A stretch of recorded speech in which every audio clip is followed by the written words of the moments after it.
material terms, and so we come to ridiculous conclusions. A lot of people, for instance, even in India, those who know Gandhi and have read about him, they still think that Gandhi, wherever Gandhi's name is used in public, for instance, road signs and all the currency in India has his photograph there.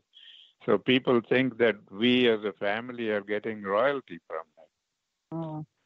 him.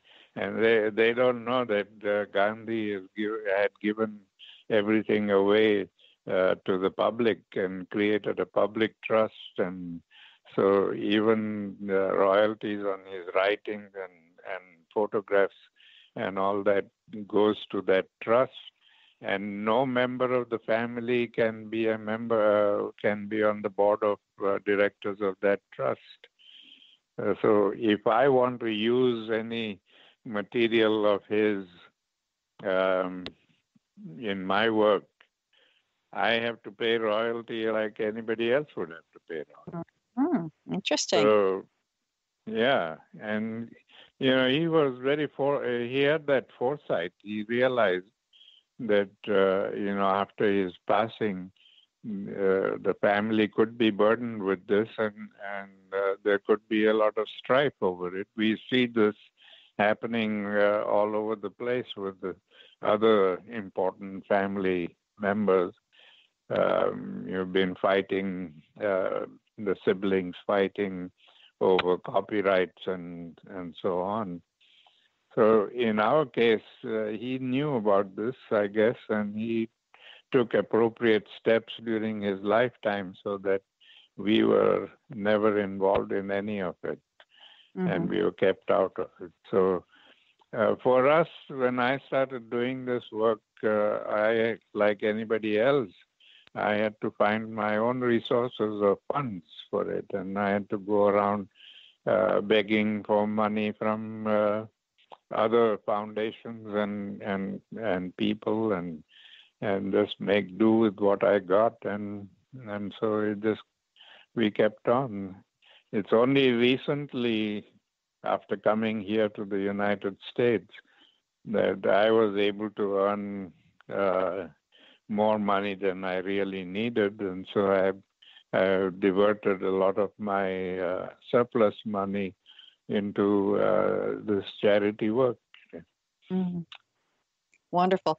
Now, I do want to ask you about your current work in prisons, but before that, I want to ask a quick question about your trips, your legacy trips to India and South Africa. Are those still, well, tell us about them a little bit, and then obviously with the pandemic that we're experiencing, whether that's influenced what will happen for this year. Well, I started this tour because when I started teaching nonviolence in universities and colleges, the students would always come up with the question, what can one person do? We need a group of people and so on. And I wanted to show them that one person can do great things and affect the lives of millions of people if they do the right thing. And so I decided to take them on this tour of India, which is designed to teach them and show them what one person has achieved. So we have identified about 10 different programs dealing with different problems of society. And we take them to these 10 places. Some of them are in the villages, and some in the cities, and so they get a cross-section of the Indian population and their problems. And it's everybody who's come on that tour has said it's a life-changing experience, that they have never seen this before, and it's amazing, and they've just been totally affected by it. But it's been a struggle to get people to come on the tour I think part of it is the fact that it is a little more expensive than a normal guided tour would be. Mhm. And the reason for that is that we incorporated in the fee, tour fee, a substantial donation for all the projects we visit. Uh-huh. Earlier, what I had done was I had left it to the people who come on the tour to decide how much they wanted to give to each project. So what we would do is we visit a project, and then I would pass an envelope around, and people would put money in it, and that would be handed over to that project. And I realized that some projects were getting a lot of money and some projects were not getting enough. And so there was that imbalance there. And I didn't like that. And so I said, well, the best thing to do is to just add this fee on to the tour fee. And we divide it equally to the 10 projects and give them an equal amount. Ah, And okay. I think that works much better. Mm-hmm. But of Interesting. course, Okay, that then I adds guess if on. people want to give more, they always can. Yeah. And of course, that adds on to the tour fee. And so everybody keeps saying that it's too expensive and so on. But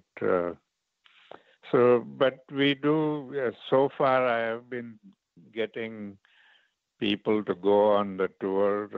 Now with this pandemic, of course, this year we won't be able to take a tour. And I don't know whether I now have the energy to revive it again after the pandemic thing is over. But we'll see. It's still, we have some time to think about it. And Yes, that's true. Well, that what a privilege. I had always wanted to go on the trip, and I always had a conflict with the dates, and so now I'll have to and see if it happens next time around. So before we finish off here in the few minutes we have left, Arun, I understand that along with the teaching you're doing at several universities, and of course you still travel around the world making speeches, you are doing some interesting work in prisons. Could you tell us a little bit about that and how that works? Well, I started this several years ago, and it was quite accidental. I had gone to Philadelphia. I was speaking at the Temple University there, and the Philadelphia Inquirer did an extensive interview, and it was published in the paper. And one of the prisoners in Philadelphia got a copy of that paper and read the article, and then he wrote to me a long letter. And at that time, I was in Memphis. And he said, that he said, I had tried nonviolence in my case, and it didn't work. And what he explained to me was that he and another partner of his two of them were drug dealers. And one day they had some argument over some accounting or something, and this guy Hector Ayala was standing outside the car on the sidewalk, and his friend was inside the car, and they were arguing, and then the friend reached down under the seat to get something, and Hector thought that he was going for his gun, and so he shot him dead before he could get his gun. And after killing him, he realized that he didn't have a gun there. He was reaching out for a file of papers to show him something. And then, of course, he had done the crime, so he was arrested, and at the trial, he said the wife and child, the little boy, or his partner's wife and child, were there, and he apologized to them and said, "Forgive me, I made a mistake." And he says, "They won't forgive me. So where is your nonviolence?" And it sounded so arrogant that I wrote back to him and I said, I don't know whether you meant this to be arrogant or whether it's turned out that way, but I see the arrogance in this statement that you think that she will forgive you after you killed her husband and change their life forever. I said, you're talking as though you had slapped the person and you say, "I'm sorry, I slapped you." You change their life completely and they may never forgive you, but you will have to seek forgiveness for the rest of your life and not just seek it in words, but in your life and your actions show that forgiveness. And I think that made an impact on him. And from that day onwards, we went on a long correspondence thing, and it made a difference in his life. And he became a changed person. And then he was paroled, and he went to Hawaii and got married there. And that was the last I heard of him. But that episode, that's incredible work, and I'm sorry to say we're out of time, but I know that it ties back into you being a child with your own anger and frustration that you talked about earlier, learning about passive anger as well as active anger from your grandfather, and bringing this very insightful approach to dealing with anger, and in this case also forgiveness in the prisons.